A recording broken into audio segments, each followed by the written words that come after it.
Hey guys, got a 2022 plate BMW 118 here. Just going to show you how to reset the tyre pressure warning light on this one.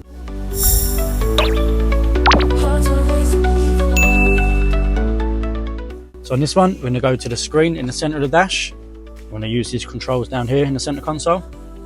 Now from here, we're going to scroll around until you get to car and then click in the dial. Then scroll down to vehicle status and click the dial. Then go to tyre pressure monitor. Then tyre settings.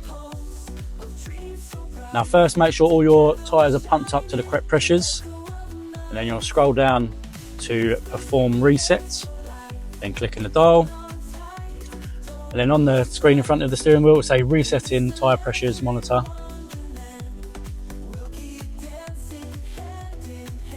Now all you do is drive around for probably about 5 minutes, just do about a mile, and then it'll calibrate to wherever your new pressures are, and that's it.